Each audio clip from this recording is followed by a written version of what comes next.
జై శ్రీరామ్. శ్రీమద్ రామాయణము బాలకాండ 29వ సర్గ. విశ్వామిత్రుడు సిద్ధాశ్రమము గురించి తెలుపుట. రామా, ఈ సిద్ధాశ్రమమున పూర్వము విష్ణుమూర్తి కొన్ని వేల సంవత్సరములు నిర్విఘ్నముగా తపస్సు చేసెను. తరువాత వామనావతారమున కూడా ఇచ్చట తపస్సు చేసెను. ఆ తరువాత కశ్యపుడును ఇచ్చట తపస్సు చేసి సిద్ధిని పొందెను. కావున దీనికి సిద్ధాశ్రమము అని పేరు వచ్చినది. ఒకానొకప్పుడు విరోచనుని కుమారుడు అయిన బలిచక్రవర్తి యాచకుల కోరికలను లేదనక తీర్చువాడు.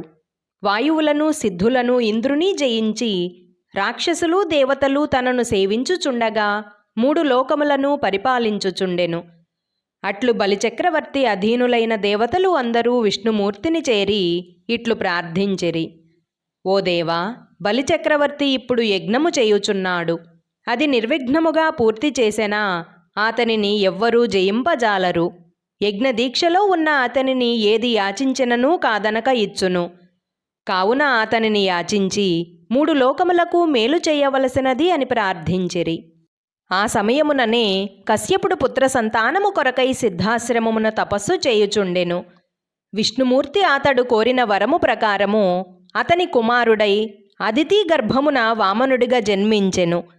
బలిచక్రవర్తిని 3 అడుగుల నేలను కోరి త్రివిక్రమావతారముతో సర్వమును వ్యాపించి బలిని పాతాళమునకు త్రొక్కి దేవతలకు స్వర్గమును వసంగెను. రామా, ఈ సిద్ధాశ్రమములోనే నేనును యజ్ఞము చేయుచున్నాను అని పలికి వారిని తోడ్కొని ఆశ్రమమునకు చేరెను. అందు ఉండు మునులు వారికి సకల మర్యాదలు చేసిరి.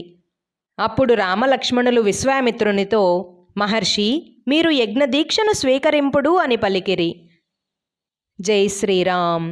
29వ సర్గ సంపూర్ణము. అందరికీ నమస్కారం. పూర్వజా డివోషనల్ ఛానల్కు స్వాగతం. మీకు గనక ఈ వీడియో నచ్చినట్లయితే దయచేసి లైక్ చేయండి, షేర్ చేయండి, ఇంకా కామెంట్ చేయండి. సబ్స్క్రైబ్ చేయడం, బెల్ ఐకాన్ నొక్కడం మర్చిపోకండి.